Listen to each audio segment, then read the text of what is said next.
Those who know me well know two things. One, I read bedtime stories to my retro handhelds so they'll sleep through the night and have nice dreams. And two, I love me some pinball. Anytime I see a pinball machine in public, I go play it. Wait, you think I'm joking? I literally keep 2 quarters and a loonie in my wallet just in case I come across arcade machines or pinball machines in the wild. This is what a pinball dork I am. To me, pinball tables are awe-inspiring. They're just such interesting objects. Pinball machines are works of art where the mechanics of the game are created by the engineering of the components and real-world physics. I just love watching a ball bounce around with flashing lights and fun sounds. It's pleasing to my caveman monkey brain. But each pinball table is more than just about bouncing a ball around. There are games within the pinball tables themselves, some special mechanics that you need to figure out. Each pinball table is a puzzle to solve, and I love noodling out how to play each pinball table, beyond just playing it,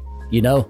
Yeah, you know. And I love pinball video games almost as much as the real pinball tables. Some of my all-time favorite retro games are pinball video games. I've got 10 to show you today. Games from the classic retro era of gaming. No 3D stuff. And the thing is, this isn't even half of my list. I'll probably do a part 2 to this video because there's just too much to squeeze into just one video. And you're gonna wanna make sure you're subscribed so you don't miss that. Unless you wanna miss it because you hate pinball video games. And with that, let's move on to our first pinball video game. I've saved the best for first. Yeah, I know you're supposed to save the best for last, but I wanted to start with a bang to get you excited. This isn't only my favorite game on the TurboGrafx 16, it's not only my favorite retro pinball game, it's also one of my favorite retro games. It's called Devil's Crush. This game was published by Nonexisting, and back in the day, these guys made some amazing pinball games. Alien Crush, Jackie Crush, Dragon's Revenge, Dragon Fury, and their best game, their magnum opus in my opinion,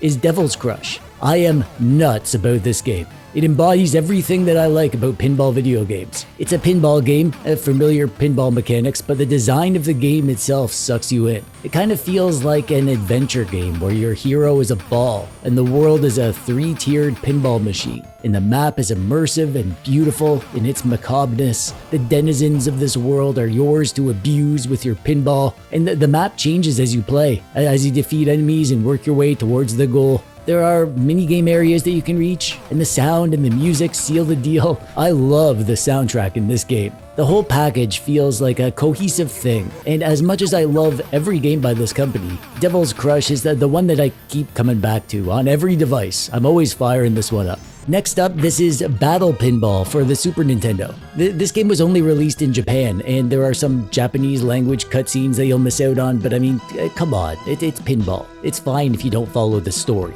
This game brings together the licenses for Ultraman, Kamen Rider, and Gundam, apparently. I guess some of these levels and little bad guys reference stuff from those franchises, but I don't care about that. I just care that the game is a freaking hoot. There are 4 tables to choose from, and each is super unique. Each feels different, and each has their own setting. There are a ton of details in the tables, fun little areas and events to discover as you bounce around, great SNES pixel art. It's not the most accurate pinball simulation, but that's okay because you'll see some retro pinball games are great because the mechanics are tight, and some are great because they're interesting and unique. And Battle Pinball is one of those games. Part of exploring retro games is enjoying games from different time periods, to see how game design has evolved over the decades. That's one of the reasons that I love playing Game Boy games. It was the first real portable video game system, and the games were so restricted in terms of their graphical capabilities, and yet there were a ton of great games on the Game Boy.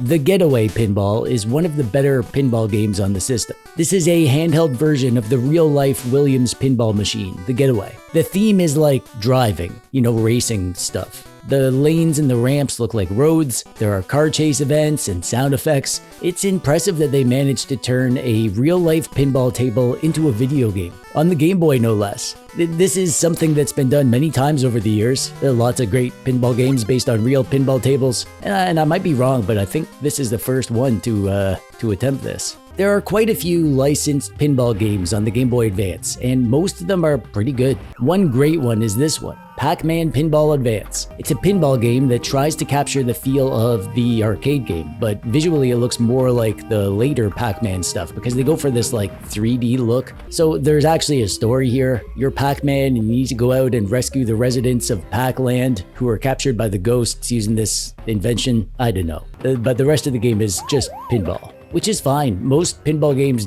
don't try to have any story. We're here to whack a ball around, and Pac-Man Pinball doesn't disappoint in this regard. And they did a great job integrating the themes of Pac-Man. You know how you eat the pellets, and then you eat the big one, and the ghosts turn blue, and then you can eat them. There are 2 tables here, Pac Village and Haunted Boardwalk. So there's a little bit of variety. The actual game here isn't super deep, but the graphics and the mechanics are tight, so it's worth playing because of that. Alright, coming in hot, we have Sonic Spinball. This game is Sonic but pinball, as you might have guessed by the title. What makes it super unique as a pinball game is that it's still very much a Sonic platforming game. You can walk around on the flat sections, jump, but when Sonic starts spinning, you can flip the flippers and bounce them around just like a pinball game. However, what sets this pinball experience apart from any other is that you can control the ball while it's moving. You don't have a ton of control, but like, you know, in Sonic games when you're flying through the air, you can adjust your trajectory by using the D-pad to kind of change your momentum a little bit. It's very strange to be playing pinball and also controlling Sonic in the familiar way that you do Sonic games, but it's a wonderful combination. It's an experience that feels very pinballish but also very Sonic-ish, if that makes sense. Yes, it does. The levels are filled with familiar enemies and power-ups, adding to the Sonic nostalgia. You have to navigate through a series of pinball-like levels filled with traps, enemies, chaos emeralds, you know, Sonic crap. It's a pretty tough game, but that's totally fine with me because I don't mind a game that pushes me to get better to see all that it has to offer. And of course, because I'm a TechDweeb, I gotta squeeze in a DOS game. This is Pinball Fantasies. Lots of people know about Pinball Dreams. That's another popular old PC pinball game that got ported to a few systems. There's a Super Nintendo version, but that version kinda sucks. However, not many people know about the sequel, Pinball Fantasies. This is the one that I prefer of the 2. I didn't have this one back in the day, but I discovered it when I got into retro handhelds, and it's such a good pinball game. Here we have 4 tables. Partyland, which is a theme park, Speed Devils, which is racing themed, $1 Billion Game Show is a game show, and Stones and Bones is a haunted house. That's my favorite one. The mechanics in this game series are super tight. The actual pinball action is great, but what I love most about this series is the art and the sound.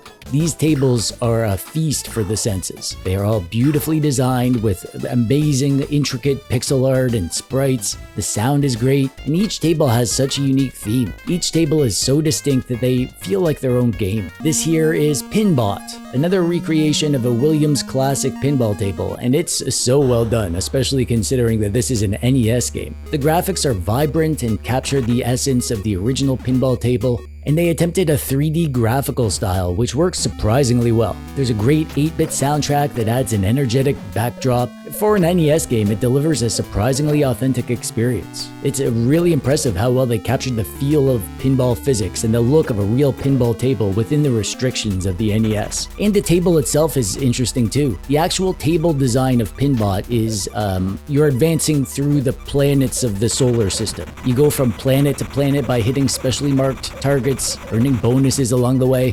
The main feature is a grid of lights in the center of the playfield, just below the Pinbot. You fill this grid by hitting the targets, and then the visor opens, enabling you to lock 2 balls into the robot's eyeballs, which unlocks multi-ball mode. Like all real good pinball tables, it seems simple at first, but it's a puzzle to figure out how it works, and there's a satisfaction that you get from figuring it out and learning to play the game within the game. And then we have my favorite Pokemon game on the GBA. Because I'm more of a pinball dweeb than a Pokemon dweeb, this is Pokemon Pinball, Ruby and Sapphire. You get 2 pinball tables to choose from, Ruby and Sapphire, obviously. I don't know enough about Ruby and Sapphire Pokemon to know what Pokemon stuff makes one or the other different, but mechanically, both are pretty similar. And obviously, there are some Pokemons on the board. Pokemon are the ball saver, Pokemon are the bumpers, even the plunger is a Pokemon. As you play, some Pokemon stuff happens, like catch 'em all mode, and then you can catch a Pokemon, and that's good, I guess.